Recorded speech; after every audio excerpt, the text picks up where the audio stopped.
The Trump administration is reviewing the records of more than 55 billion US visa holders for potential revocation or deportable violations of immigration rules in a significant expansion of Trump's immigration crackdown.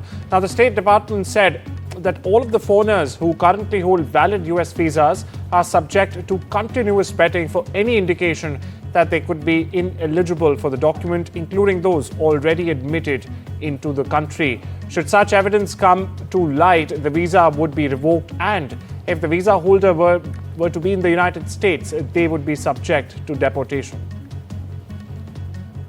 The United States has immediately stopped issuing visas for truck drivers, Secretary of State Marco Rubio announced Thursday after a fatal crash raised anger within President Donald Trump's base. Rubio's action came after a truck driver was charged with killing 3 people on a highway in Florida while making a U-turn. Harjinder Singh, who's from India, allegedly entered the United States illegally from Mexico and failed an English examination after the crash, according to federal officials. The agency responsible for carrying out President Donald Trump's mass deportations is preparing to hire 10,000 more officers as the government gears up for a major expansion of immigration enforcement. This next report brings you more. We're down here in Georgia at the Federal Law Enforcement Training Center to see how ICE trains ERO officers. These are the people that are out in the streets or making arrests of people for immigration-related reasons. And so we're trying to, here today, we are seeing what kind of training they do. We're seeing how they teach people on driving, how we teach people on how to use weapons, and teaching them about the law and how that applies to people that they're going after for immigration enforcement reasons. And the reason we're down here is because the Trump administration has got this huge boost of money from the reconciliation bill. And with that, they're going to be hiring 10,000 more deportation officers. Indians granted visas to study at UK universities continued a downward trend, with the majority of Indian students opting for postgraduate level qualifications, according to the latest Home Office statistics released on Thursday. That's yesterday, viewers. Indian students had 98,014 visa grants in the year ending June 25, were a close second to Chinese visa grants for the same period at 99,919. But however, both nationalities registered a fall in overall numbers compared to last year of 11% and 7% respectively. White House Trade Advisor Peter Navarro has accused India of being a quote-unquote laundromat for the Kremlin and has also said New Delhi does not need oil from Russia. He added that India does not appear to want to recognize its role in the bloodshed and is cozying up to Xi Jinping.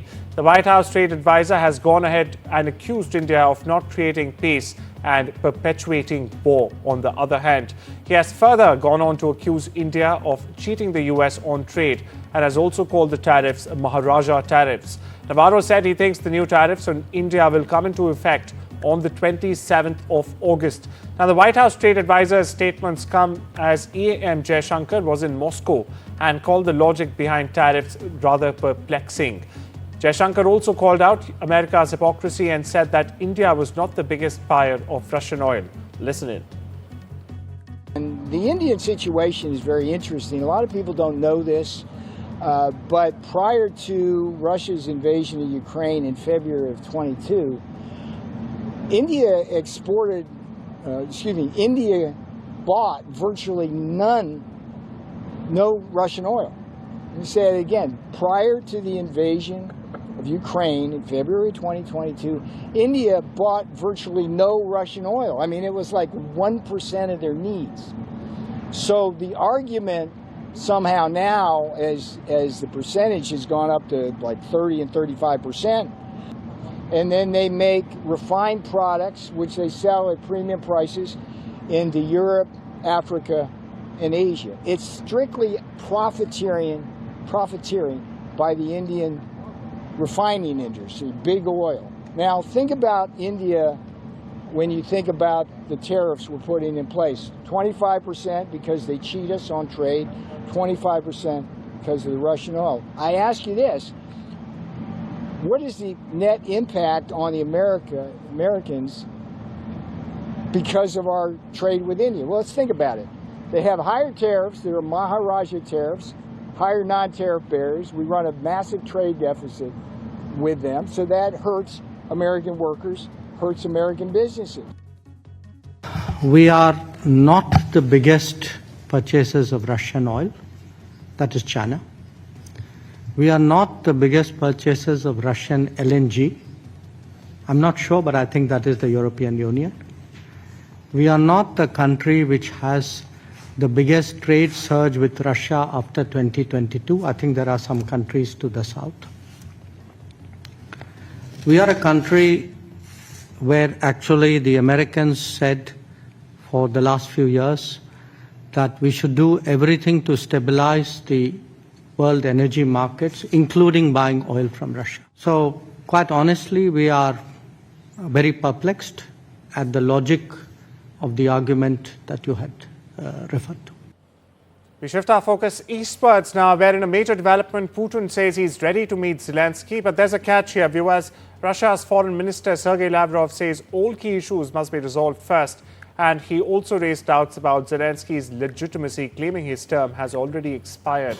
Meanwhile, Ukraine insists Zelensky remains the lawful president, and European leaders remain skeptical of Russia's intentions going ahead, accusing the Kremlin of stalling peace. Meanwhile, US President Donald Trump says he's working to arrange a historic three-way summit between Putin, Zelensky and himself, following recent US-Russia talks in Alaska. Russian cruise missiles struck an American electronics factory in western Ukraine, causing extensive damage and injuring more than a dozen people at that. Now, the factory is owned by US-based company Flex, produces household electronics like coffee machines and employs around 600 workers. Zelensky has condemned the attack, calling it a strike on civilian industry and American investment as well. Now, the attack initially was part of a massive Russian airstrike with over 570 drones and 40 missiles launched overnight across Ukraine. Ukrainian forces intercepted most of the weapons, but some got through, killing one civilian in Lviv. This report gets you the latest. So you can still see the smoke and the burning of this American investments here in Western Ukraine. We are very close to the border with the EU, and just earlier this morning, Russian missiles hit this location here. This is an American company, Flex, one of the biggest American investments here in Ukraine. And look at it, totally destroyed. This is one of the most safest parts of Ukraine. The Transcarpathia, this is the other side of the mountains, the Carpathians, and this has been really a safe part. And today, total destruction brought by Russia, by Vladimir Putin's missiles. And this is the time when literally earlier this week, days where a week hasn't passed, when President Trump met with President Zelensky, EU leaders, but also less than a week ago, he met with President Putin. And the destruction is here. It just shows that Russia is not interested in peace. Russia is destroying American business. Russia is destroying Ukraine. This is humiliating for American business. I think the good news is that there were no employees. 600 people were working here earlier today at the night shift, and luckily everyone's alive because the company really adhered to all stringent health and safety measures. So this is from Zakarpattia, from Mukachevo. The firefighters are still working. Really, the first responders are still here over 12 hours, and you can still see the smoke coming. We shift our focus to Western Europe now, viewers, where Italian police have arrested a Ukrainian man suspected of helping carry out the 2022 blast that rocked energy routes between Russia and Germany. The man, identified only as Serie K, was taken into custody near Rimini on Wednesday following a European arrest warrant issued by Germany. He's believed to have coordinated a secret mission aboard the yacht Andromeda, which allegedly transported divers to plant explosives near the Danish island of Bornholm. The attack damaged the pipelines beyond repair. Meanwhile, prosecutors say forged IDs were used to charter the boat, and the entire operation may have been backed by Ukrainian forces. However, Kiev denies this. Germany continues its investigation as Sweden and Denmark have closed theirs.